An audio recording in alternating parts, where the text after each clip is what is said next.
आज के वीडियो में हिंदी साहित्य की टॉपिक हिंदी भाषा और साहित्य का सामान्य परिचय के शेष 50 प्रश्नों का अभ्यास करेंगे। इससे पहले पार्ट 1 में 50 प्रश्नों का अभ्यास कर चुके हैं। तो चलिए शुरू करते हैं। सरस्वती पत्रिका के संस्थापक संपादक कौन थे? तो सरस्वती पत्रिका के संस्थापक संपादक चिंतामणि घोष। ये चिंतामणि घोष कैसे थे? ये इंडियन प्रेस के संपादक थे। इंडियन प्रेस के संपादक चिंतामणि घोष थे और जो संपादक मंडल था उसके प्रधान संपादक थे बाबू श्याम सुंदर दास। ये प्रधान संपादक थे।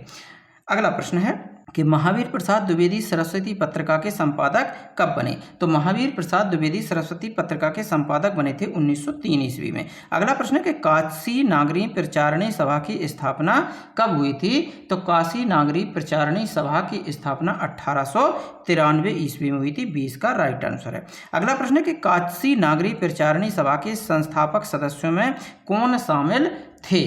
तो इसमें कौन से शामिल थे? तो इसमें जो शामिल थे वो ये सभी थे। बाबू श्याम सुंदर दास भी थे, पंडित प्रताप नारायण मिश्र भी थे और शिव कुमार सिंह भी थे। तो डी इसका राइट आंसर है। अगला प्रश्न है कि फोर्ट विलियम कॉलेज की स्थापना कहाँ और कब हुई थी? तो फोर्ट विलियम कॉलेज की स्थापना कलकत्ता में सन 1800 ईस्वी में हुई थी। अगला प्रश्न है कि फोर्ट विलियम कॉलेज के भाषा मुंशी कौन थे? तो फोर्ट विलियम कॉलेज के भाषा मुंशी जो थे वो लल्लू लाल और सदल मिश्र जी थे।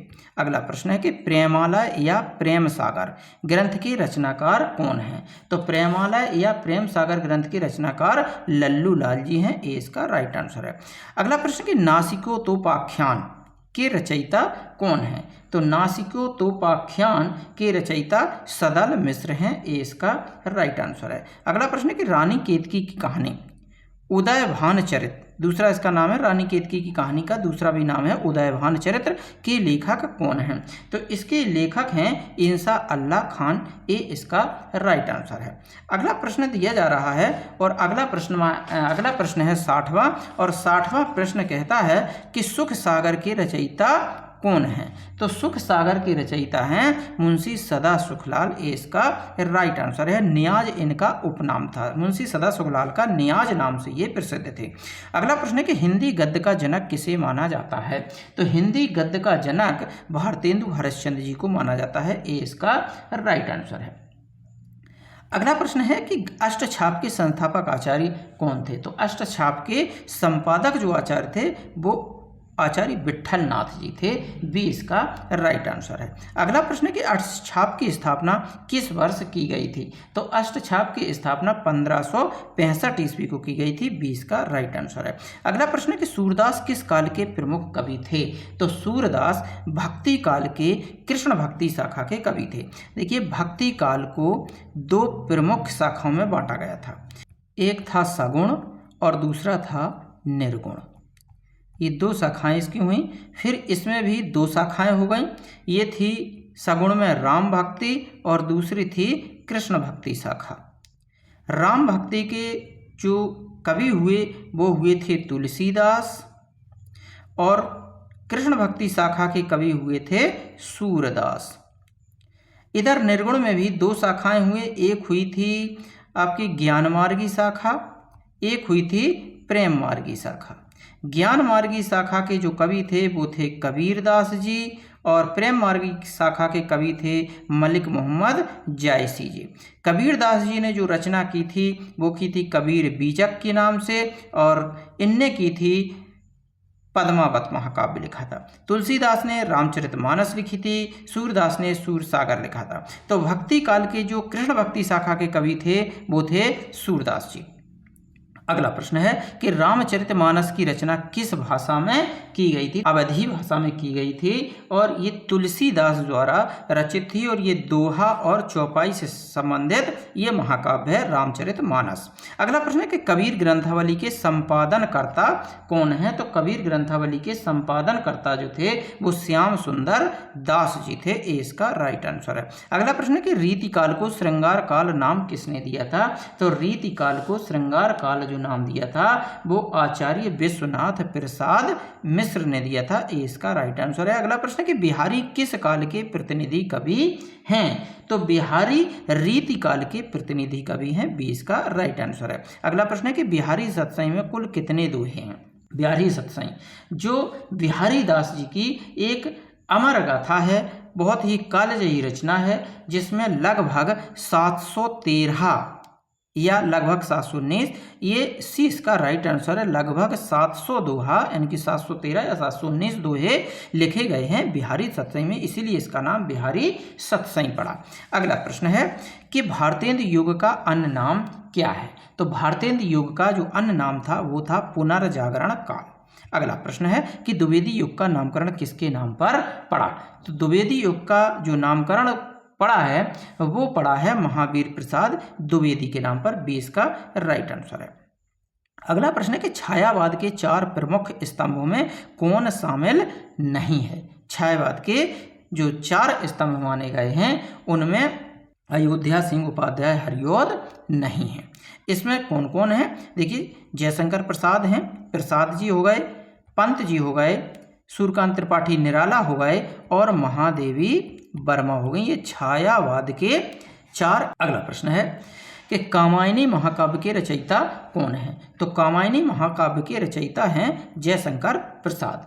सी इसका राइट आंसर है। यामा महादेवी वर्मा ने यामा की रचना की, नीरजा की रचना की है, और सुमित्रा नंदन पंत ने जो रचना की है वो पल्लव की है, युगांत की है, चिदम्बरा की है। सूर्यकांत त्रिपाठी निराला जी ने राम की शक्ति पूजा ये रचना की है, अनामिका रचना की है। अगला प्रश्न है कि कामायनी में कुल कितने सर्ग हैं? तो कामायनी में सर्ग माने होता है अध्याय, तो कामायनी में 15 अध्याय या सर्ग हैं। 12 सर्ग साकेत में हैं। देखिए, 12 साकेत में हैं, साकेत में 12 सर्ग हैं, और ये जो 12 हैं वो साकेत में हैं। 18 सर्ग कुरुक्षेत्र, जो कि कुरुक्षेत्र रचना है, कुरुक्षेत्र, तो कुरुक्षेत्र में 18 सर्ग हैं। अगला प्रश्न है कि यामा रचना के लिए किसे ज्ञानपीठ पुरस्कार मिला था? तो यामा रचना महादेवी वर्मा की है, तो इन्हीं को महादेवी वर्मा को ही ज्ञानपीठ पुरस्कार मिला था, और ये 1982 ईस्वी में इनको ये ज्ञानपीठ पुरस्कार सम्मान दिया गया था, जो कि भारतीय ज्ञानपीठ पुरस्कार जो सर्वोच्च सम्मान है। अगला प्रश्न है कि तार सप्तक का प्रकाशन वर्ष क्या है? तो तार सप्तक का प्रकाशन वर्ष 1943 ईस्वी है। बी इसका राइट आंसर है। अच्छा, 1936 को क्या है? ये प्रगतिशील लेखक संघ की स्थापना हुई थी 1936 में। प्रगतिशील लेखक संघ की स्थापना 1936 ईस्वी को, और 1943 में प्रथम तार सप्तक का संपादन व प्रकाशन अगेय जी द्वारा किया गया था। इसके जो संपादक थे वो अगेय जी थे, तार सप्तक के संपादक अगेय जी थे। 1943 ईस्वी में किया गया था। यहाँ से ही प्रयोगवाद का प्रारंभ हो गया था, और 1951 में दूसरा सप्तक आया था।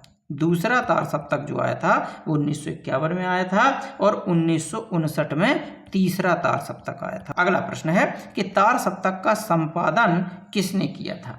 तो तार सप्तक का संपादन सच्चिदानंद हीरानंद वात्स्यायन अगेय जी ने किया था। ये इसका राइट आंसर है।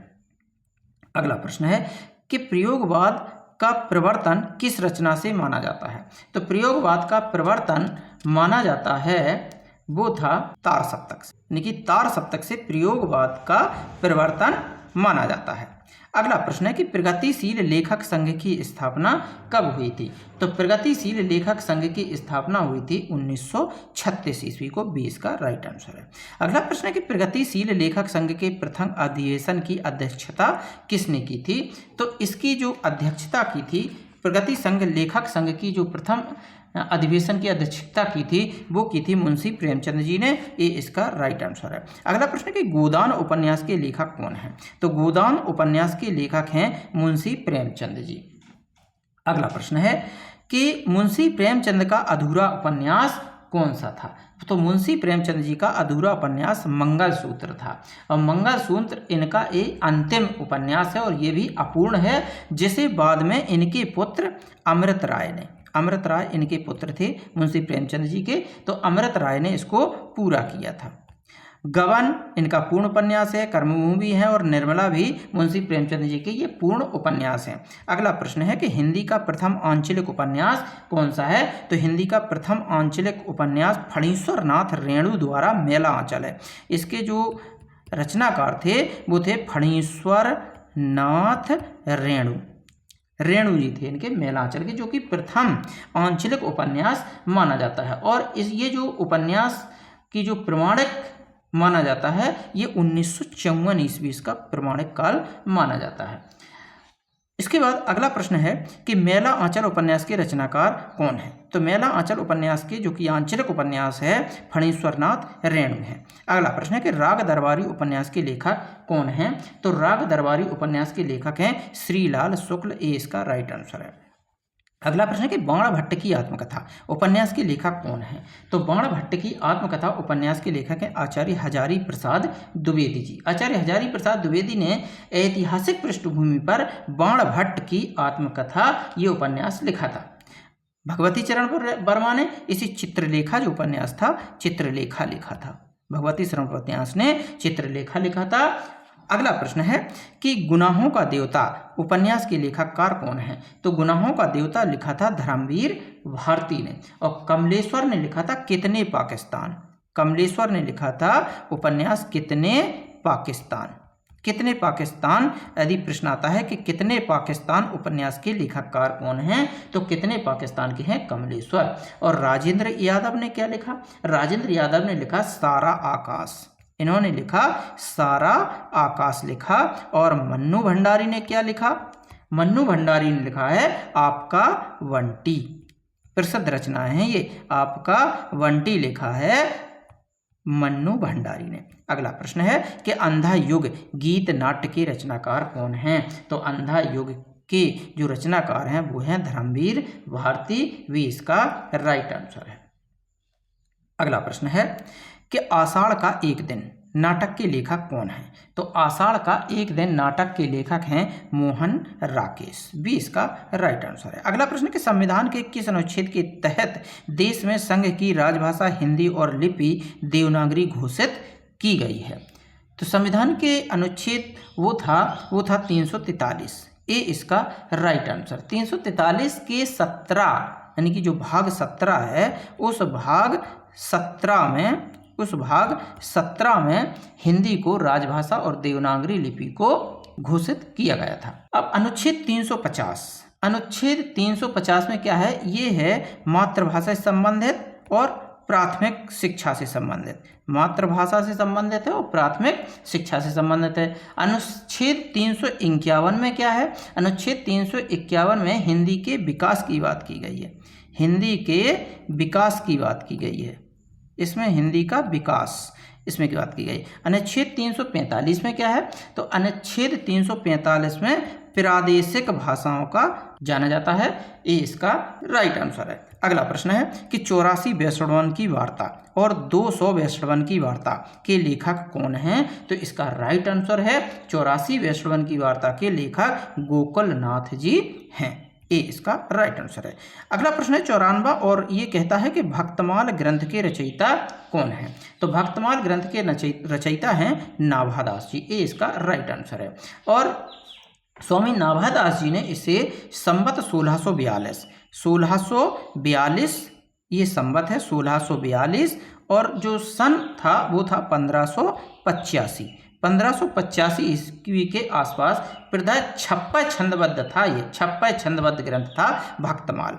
अगला प्रश्न है कि रसिक प्रिया और कविप्रिया के रचनाकार कौन हैं? तो रसिक प्रिया और कविप्रिया के रचनाकार हैं केशवदास जी, ये इसका राइट आंसर है। अगला प्रश्न दिया है 96वां और 96वां प्रश्न कहता है कि कठिन काव्य का प्रेत किस कवि को कहा जाता है? तो भैया कठिन काव्य का प्रेत जो कहा जाता है वो केशवदास को कहा जाता है, क्योंकि केशवदास जी की भाषा अत्यंत क्लिष्ट थी, कठिन थी। इसीलिए आचार्य रामचंद्र शुक्ल ने भाषा की क्लिष्टता और कठिनता को देखते हुए अलंकार प्रियता के कारण केशवदास को कठिन काव्य का प्रेत कह दिया था।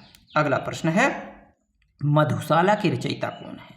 अमिताभ बच्चन के पिताजी हरिवंश राय बच्चन मधुशाला के रचनाकार हैं। अगला प्रश्न दिया जा रहा है कि रश्मि रथी खंड काव्य के रचयिता कौन है। तो रश्मि रथी खंड काव्य के जो रचयिता हैं वो हैं रामधारी सिंह दिनकर जी। ये इसका राइट आंसर। रश्मि रथी खंड काव्य जो लिखा था वो रामधारी सिंह दिनकर जी ने लिखा था और ये कर्ण के चरित्र पर आधारित है। महाभारत में जो एक पात्र थे कर्ण के चरित्र पर आधारित ये वीर रस से परिपूर्ण खंड काव्य था जो कि 1952 ईस्वी में लिखा गया था। 1952 ईस्वी में लिखा गया था ये। अगला प्रश्न है कि साकेत महाकाव्य के रचनाकार कौन है। तो साकेत महाकाव्य के रचनाकार हैं मैथिली शरण गुप्त जी।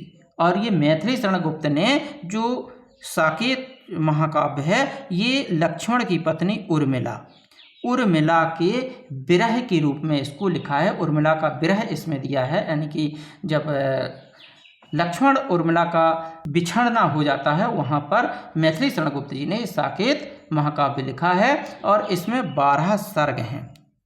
मैथिली शरण गुप्त जी ने 12 अध्यायों में इसको लिखा है और इस साकेत 1931 ईस्वी में इसका प्रकाशन हुआ था। अगला और अंतिम प्रश्न है इस वीडियो का। उम्मीद करता हूँ आपको ये वीडियो पसंद आया होगा। अगर पसंद आया हो तो वीडियो को लाइक कर दीजिए, चैनल को सब्सक्राइब कर लिए और कमेंट जरूर करिए। 100वां प्रश्न है कि हिंदी साहित्य के आदिकाल को बीजपप्पन काल नाम किसने दिया था। तो बीजपप्पन काल दिया था आचार्य महावीर प्रसाद द्विवेदी जी ने। ये इसका राइट आंसर है और इन्होंने साहित्य बीजारोपण काल भी नाम इसका कहा था। बीजारोपण काल भी इन्होंने कहा था। रामचंद्र शुक्ल ने इसको वीरगाथा काल कहा था। रामचंद्र शुक्ल ने इसका नाम वीरगाथा काल कहा था, किसका, आदिकाल का। और विश्वनाथ प्रसाद ने वीरकाल कहा था इसको। विश्वनाथ प्रसाद ने वीरकाल कहा था और राम कुमार वर्मा ने इसको चारण और संधि काल, ये 2 नाम राम कुमार वर्मा ने दिए थे आदिकाल को। उम्मीद करता हूँ ये वीडियो आपको पसंद आया होगा। तो मिलते हैं नेक्स्ट वीडियो में, तब तक के लिए जय हिंद।